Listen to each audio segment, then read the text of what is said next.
देवगडच्या श्री क्षेत्र कुणकेश्वर येथे प्रथेप्रमाणे विविध सांस्कृतिक आणि धार्मिक कार्यक्रम साजरे करण्यात आले।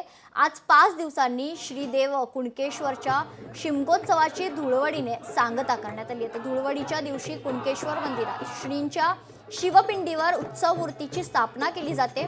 त्यानंतर पूजा आरती होऊन श्रींना पालखीत विराजमान केलं जातं व बाजारपेठेतील महापुरुष स्थळाजवळ वाजत गाजत पालखी सोहळा होतो। खरं तर त्यानंतर येथे विधिवत पूजा अर्चना करून धुळवड साजरी होते। यावेळी गावातील खेळ आपला खरं तर गोमूचा नाच सादर करतात।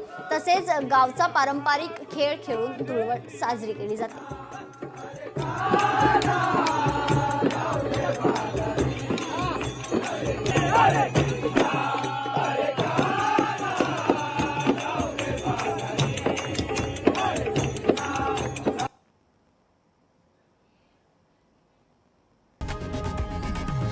लोकशाही मराठी ऐका, पहा, जागरूक रहा।